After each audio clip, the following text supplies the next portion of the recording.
Hi guys, this is a video on installing Windows XP on a netbook via a USB flash drive. So we all know netbooks are great, they're small, they're light, carry them anywhere, but there's a problem with them in that they don't have a CD drive.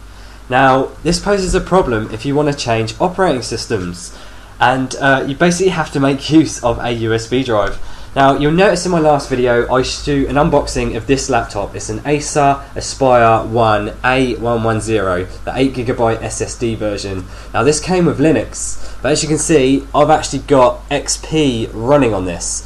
Now I'm basically made use of this, made it bootable, put all the XP files on it, bunged it in and installed it, but it was a little bit more complicated than that, so I'm basically going to show you how I did it.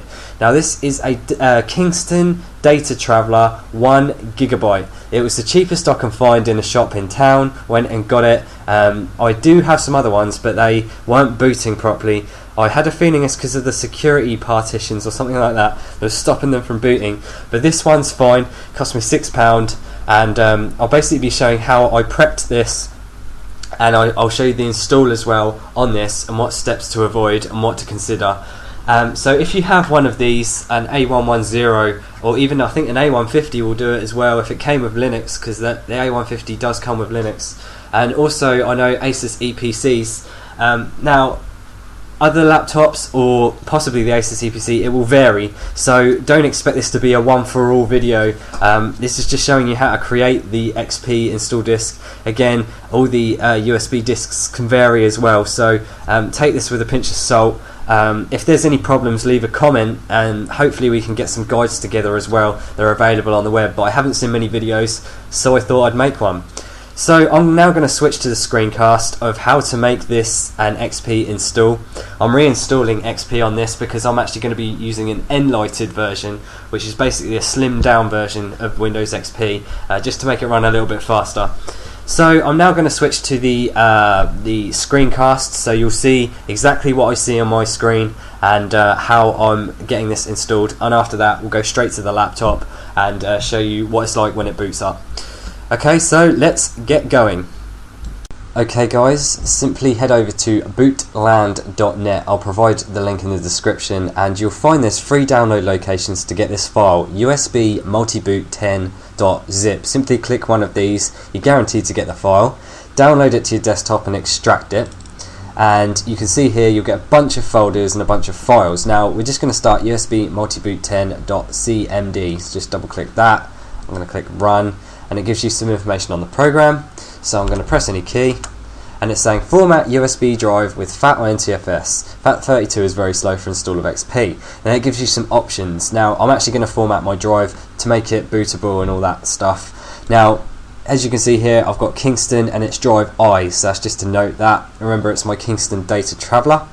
So I'm actually going to use the PE to USB format tool. I haven't tried the HP, but the PE to USB worked on my first go.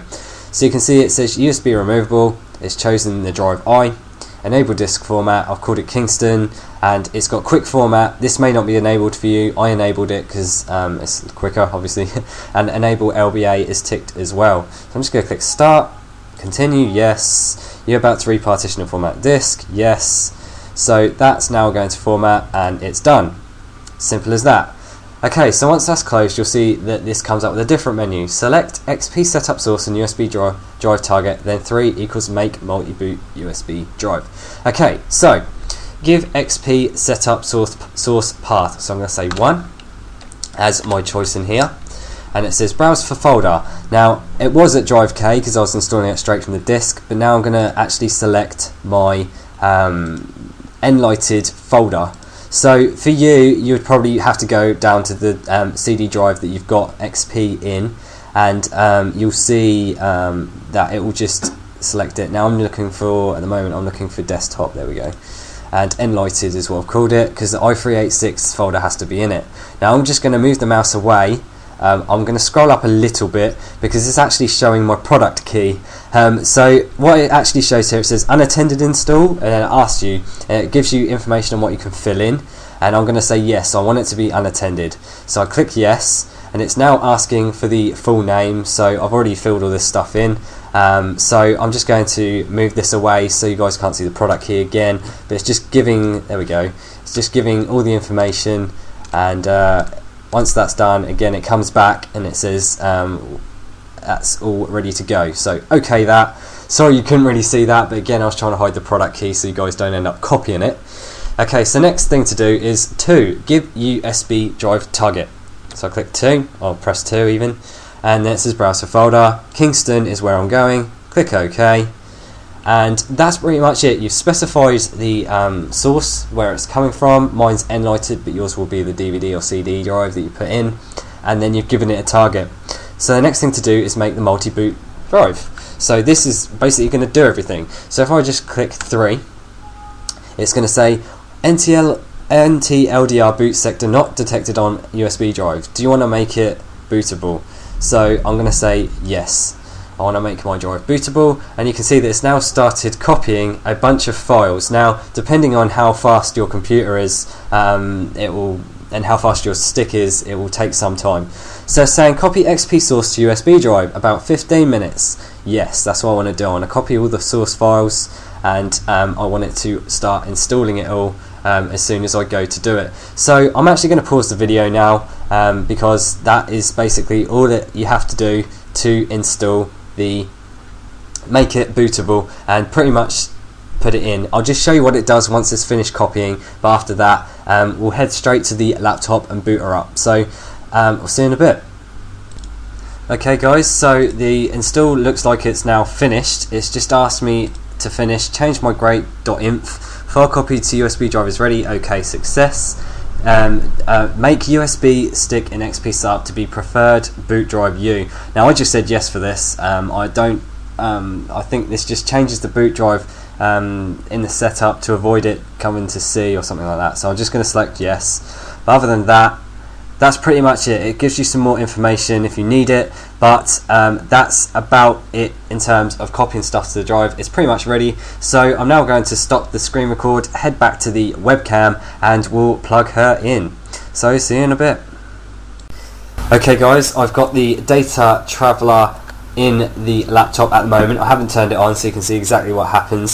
So I'm now going to turn the laptop on, and I'm now going to go into the BIOS. So I'm actually going to press F2. Now obviously this will vary on different laptops, so I'm going straight into the BIOS, and the reason I'm doing this is because I want to make sure the boot priority is right. So I have an option here for boot, and it says the hard disk is going to boot before the USB drive. So you see here that says Kingston Data Traveler. This is the serial number of my hard drive, it looks like, but I'm getting the USB to start after the hard drive. Now I believe this is done to make sure the drive letters are correct, but what you'll then need to do after you've restarted this, after you've saved it, is go into the boot menu. So you need to make sure you can get into the menu for booting, so you can then select the USB hard drive to boot from. So here we go, this is my boot menu. It's got the IDE and it's got the Kingston Data Traveler. So I'm going to start from the Kingston Data Traveler. Now again, I'm very sorry you can't see this.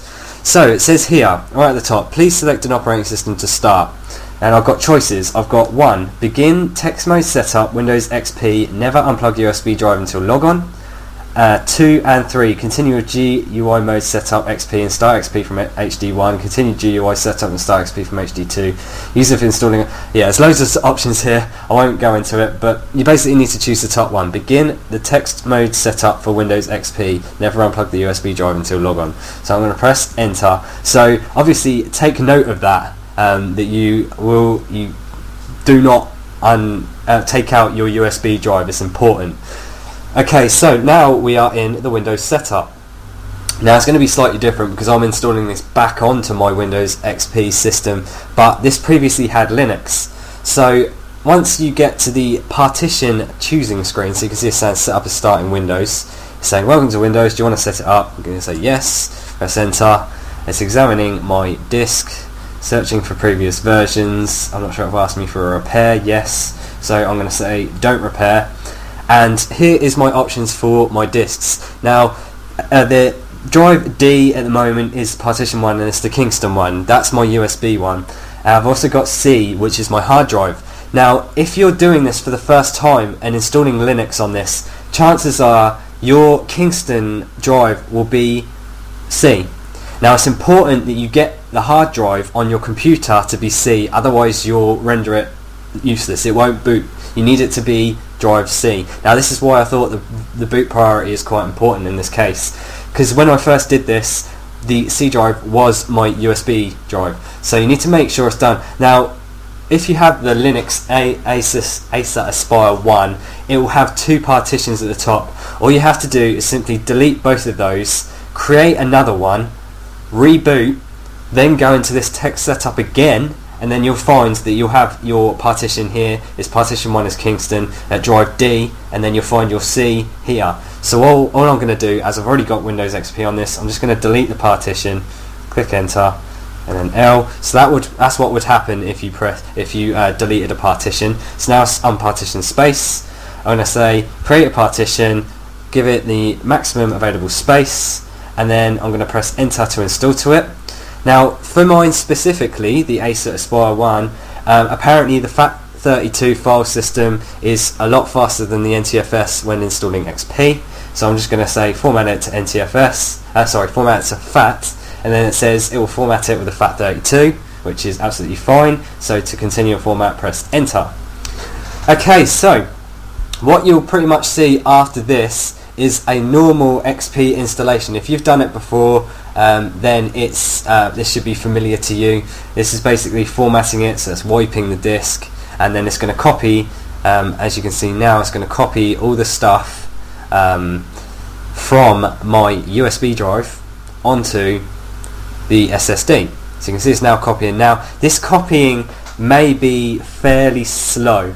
Yeah, you can see here, well, I'm already at 10%, but this may be fairly slow, obviously, because this it will be faster than your CD drive, but it still may be fairly slow because you're doing it from your flash drive. And at the moment, you can see I'm at 24%, but I'm going to pause this. Once this is done, I'll show you exactly what happens when it hits 100%. So see you in a bit. Okay guys, so it's now finished this, and it's now saying it's initializing my XP configuration. My webcam's gone a bit funny, it's made everything go red, but hey, what can you do? I tried to get this to look a little bit better, and it appears to have made it look a little bit worse. But either way, you can still see what's going on. It's initializing the XP configuration, it's loading the default configuration. We'll see how long this takes. It will load a couple more files as well, and then it should reboot the system, and then we'll be able to see what happens after that. Okay, so we're still, there we go, loading. It's loading some inp files. You can't really see that. Stupid webcam. I need a new one. Definitely need a new one. Okay, updating. There we go. Windows will reboot in 13 seconds. Let's skip that. Okay, so it's now going to reboot, and the redness is gone. Well, hey. Okay. Windows could not start because the following file is missing or corrupt. Windows root system32 HAL DLL. Please reinstall the copy of the above file. Okay. Now, I already knew this was going to happen, so don't worry. So, I'm just going to turn the notebook off, and then I'm going to turn it back on again, because we now need to boot from the USB again. So I'm going to just go into the boot selection menu, and I'm going to go to the data traveler, and again we'll come up with this menu. If you remember at the beginning, I said to begin text mode, set up Windows XP. Remember that mode? I'm actually going to go to the one beneath that now. 2 and 3, continue a GUI mode setup. Press enter, and then it should start with the Windows XP logo. There we go. And so it's now going to start with the GUI portion of Windows XP and the setup with that, pretty much as exactly what it said on the USB thing. So if you get this HAL.dll error, make sure you select option 2, because I believe it fixes that error. I think it was an option to do with the boot.ini file. But anyway, so this is pretty much it in terms of the GUI part. As you know, I made an unattended CD, an unattended installation on the USB. you can see that I haven't got a CD drive in my notebook. Apologies for the redness. I haven't got a CD drive or anything. It's doing it entirely off this USB drive right here. So it's installing it.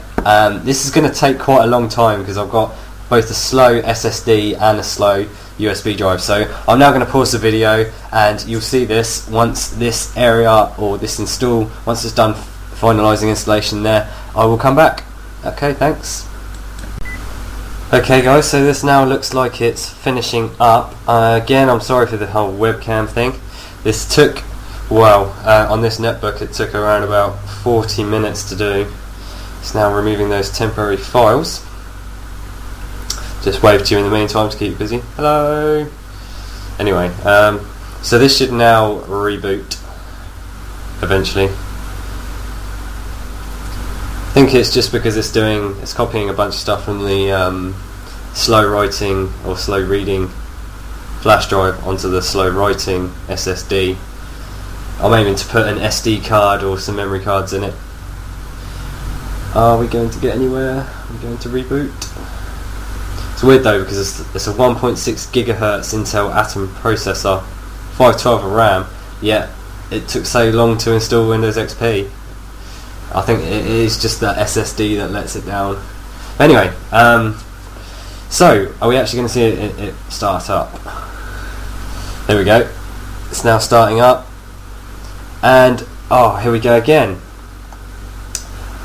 Windows could not start because the following file is missing or corrupt. how.dll. Okay, so again, what we're going to do is I'm going to turn this off, turn it back on again. And I'm going to change it again to do exactly what it did before. If I can get to the boot order. Oops, that's the BIOS. Okay, ignore me being a retard for a second. I'm just going to get to the boot order. It's quite fast with the boot up. There we go. So I'm just going to get it to boot again from the Kingston Data Traveler from the boot menu. Press enter, and it's going to come up with this menu yet again. And now I think what you could probably do is set it to, once it's finished with the copying of the text mode, again I'm going to choose the second option down so you can see that, GUI mode set up XP, just going to press enter then. So what you could probably do is after it's done the text mode and copied all the stuff across, ready to go into the GUI mode, you could probably switch the boot menu around. The boot priority you saw me do at the beginning with the BIOS. What you could probably do is switch it around so you have the USB drive booting first and then have the hard drive after that. So then it's just so you have the drive letters at the beginning, but once all the files are copied you could probably boot from the USB to stop that HAL DLL error coming up. But if you just want to keep it as it is and do exactly what I've done, then you'll notice that error. Just simply boot from that USB drive. Okay, so we're now booting up and we should be going straight into XP now. There we go, we've got the welcome screen and we should be able to see the desktop. Again, this is the first boot, so it may be fairly slow. I'm hoping XP won't be as slow, but I've got some speed tweaks that I'm going to be applying to the system to make it a little bit faster. I'll be doing my necessary tweaks. And are we going to get to the desktop? What I'll do, once this is loaded the desktop, I won't turn it off just in case there's any last setup things to be done. As soon as this gets to the desktop, I'll take the data traveler out and we can see what it will do, because it won't come up with that, it shouldn't come up with that HAL DLL error. Right, okay, so we've got the start menu here, we've now got XP installed, there's nothing else connected, that's the power cable, and that's the data traveler. There's nothing else connected, I didn't install it from USB. Sorry, I didn't install it from CD. So now I'm going to take this out and I'm going to restart the system. Turn off computer and we're going to restart. Obviously I haven't got any drivers, and that may be something you want to consider. If you're considering doing an Nlight install, it might be something you want to consider integrating into the install, but I can be bothered, I'm going to be doing it in a minute. I'll just bung on a flash drive. So this, as you can see, is Windows shutting down. It's going to reboot and hopefully we won't get this HAL.dll error, which, excuse the motorbike. Yes, so the HAL DLL error apparently has something to do with the boot.ini file, and my webcam's gone a bit red, sorry about this. Right, there we go. So the USB's gone, and as you can see now we have two options. It says Microsoft Windows XP Professional and USB repair not to start Microsoft Windows XP Professional. Now I'm not sure what the second one does, but I'm not going to start it. I'm just going to start the Windows XP Professional. Now that may have been interesting. I think that might have been, if you remember when I did the text mode setup, once I'd installed XP, perhaps that's useful for that, because it asked to repair something, didn't it? But I cancelled that out. So anyway, as you can see, there's no thing in the drive. It booted up fairly quickly, and we're now in XP. This did have Linux on it, but we're now in XP, and that's about it really. So thanks for watching my video, quite a long video. Please comment if you have a different style netbook or anything like that and you want to take the plunge to go to XP. If you used a different guide, if you have a different pen drive, or you have certain ones that didn't work, please let me know in the comments. If you came up with any errors, let me know in the comments again, and we'll hope to get some help going on for anyone who's having any trouble with either this specific netbook or any other one which people want to install XP on. So thanks for watching my video. Please comment, rate, subscribe if you like my videos, and thanks again.